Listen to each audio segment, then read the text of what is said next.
கண்களில் நீர்மல்க தன் வாழ்வின் ஒரு முறை கூட தொட்டு பார்த்திராத சைவ ஆதீனத்தின் தலைவராயிருந்த மகா சன்னிதானம் மீனை கூவி ஏலம் போட்டு விற்றது நல்லிணக்கத்திற்காக, சகோதரத்திற்காக.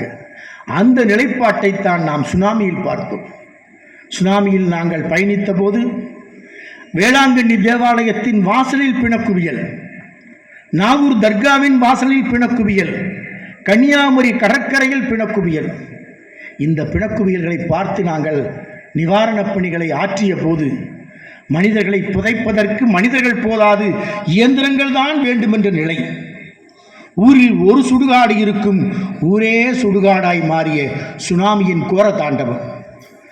அப்போதுதான் நமக்கு புலப்பட்டது, இந்த கடல் அலைகள் பேரலைகளாய் மாறி விஸ்வரூபம் எடுத்து மனித குலத்தை விழுங்கியதே இது எதற்காக? வேளாங்கண்ணி தேவாலயத்தில் உறங்கிக் கொண்டிருந்த மக்களை விழுங்கிச் சென்ற அலைகளே, நாகூர் தர்காவில் அயர்ந்திருந்த மக்களை அள்ளிச் சென்ற அலைகளே, கன்னியாகுமரி கடற்கரையில் இயங்கிக் கொண்டிருந்த மக்களை அள்ளிச் சென்ற அலைகளே, நீ சொல்லுகிற செய்தி என்ன? இதுதான்.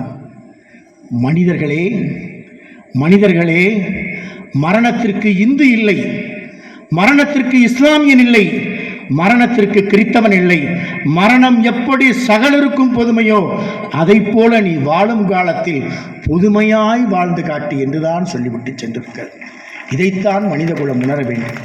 ஒவ்வொரு பேரிடரும் மனிதகுலத்தின் சமத்துவத்திற்காக, சகோதரத்திற்கான அறிவிப்புகளை தந்து கொண்டே இருக்கிறது.